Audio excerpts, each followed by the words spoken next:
você que embarcou com a gente aqui da On The Way nesta jornada dos 10 dias de oração. Que estes momentos de reflexão juntos possam te ajudar a escrever mais uma página da sua história com Deus. Para mim, não tem como falar sobre oração sem pensar na minha avó, Benedita, mãe da minha mãe. Desde que eu era criança, eu ouvia histórias da experiência dela com oração. Ela contava que quando era menina, por volta dos 14 ou 15 anos de idade, ficou muito doente e acamada. Os médicos não sabiam o que estava acontecendo com ela e cada dia ela ficava mais fraca. Uma vez, uns vizinhos foram visitá-la. No final da visita, eles perguntaram se podiam orar por ela e os pais autorizaram. Contava minha avó que aquela oração salvou a vida dela. Ela diz que um milagre aconteceu naquele dia e sua saúde foi restabelecida e sua vida renovada. Essa oração foi o início da história dela com Deus, história de uma fé inabalável. Ouvi muitas outras vezes sobre o poder da oração na vida da avó Dita, até que eu comecei a experimentar esse poder na minha vida também. Eu lembro que uma vez, quando eu era criança, eu fui dormir na casa dela.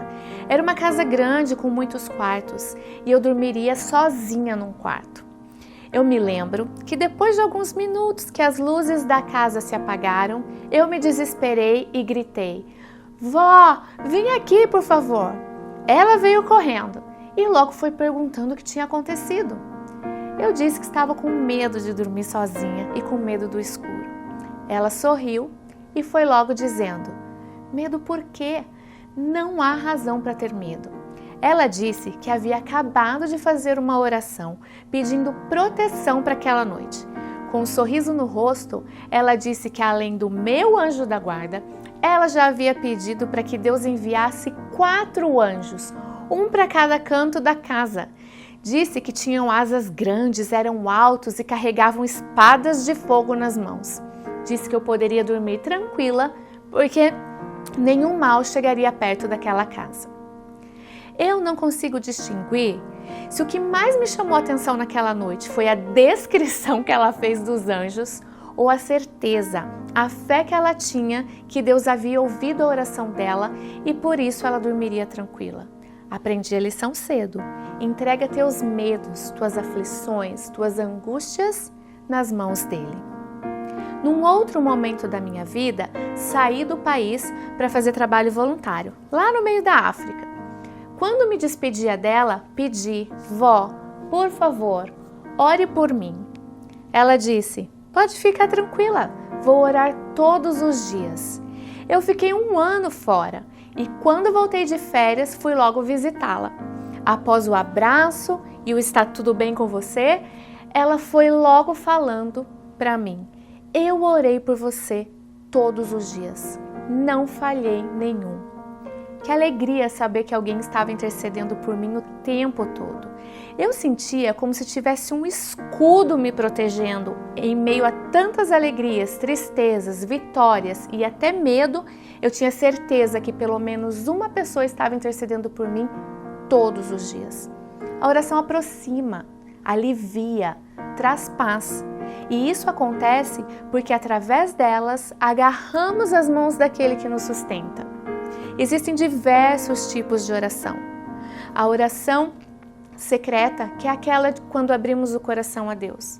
Oração intercessora, aquelas preces curtinhas, bem informais, que quase nem percebemos que estamos falando com Deus. Orações registradas na Bíblia, feitas por reis, mães, prisioneiros, doentes e até pelo próprio Jesus. Orações em forma de canção e poesia. Uma das orações mais lindas para mim, e na verdade de autoria desconhecida, apareceu por volta de 1912 em um boletim religioso em Paris, na França. Depois disso, foi impressa, alguns anos depois em Roma, numa folha, em que na frente estava a oração e no verso uma estampa de Francisco de Assis. E então passou a ser conhecida como a oração de São Francisco, ou, como conhecemos hoje, a oração da paz. O que eu acho mais bonito nessa oração é que a pessoa que escreveu não faz petições para ganho próprio, mas ao invés disso, pede para que a sua vida seja usada para favorecer outras pessoas. A oração diz assim: Senhor, faze de mim um instrumento da tua paz. Onde houver ódio, que eu leve o amor. Onde houver ofensa, que eu leve perdão. Onde houver discórdia, que eu leve a união. Onde houver dúvida, que eu leve a fé. Onde houver erro, que eu leve a verdade. Onde houver desespero, que eu leve a esperança. Onde houver tristeza, que eu leve a alegria. Onde houver trevas, que eu leve a luz. Ó Mestre, faze que eu procure mais consolar do que ser consolado, compreender que ser compreendido, amar que ser amado. Pois é dando que se recebe, perdoando que se é perdoado e morrendo que se vive para a vida eterna. Eu pergunto para você, quantas vezes queremos empurrar a Deus a responsabilidade que nos cabe? Oramos pela restauração dos doentes, mas não os visitamos. Oramos pelos famintos, mas não repartimos o pão. Oramos pela paz, mas não conversamos com nossos vizinhos. Que durante estes dias as nossas orações se transformem em ações.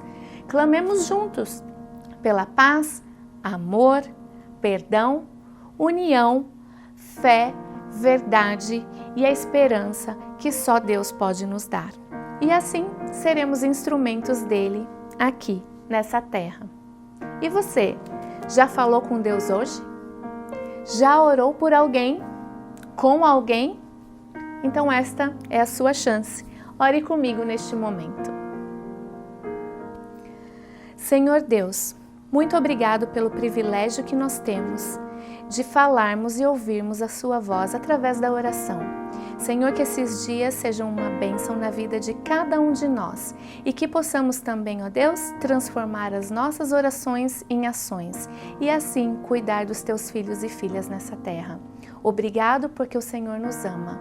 Nós agradecemos por todas as bênçãos. Em nome do teu Filho amado Jesus. Amém. Romanos 12:12 diz: Alegrai-vos na esperança, sede pacientes na tribulação, perseverai na oração. Que Deus te abençoe.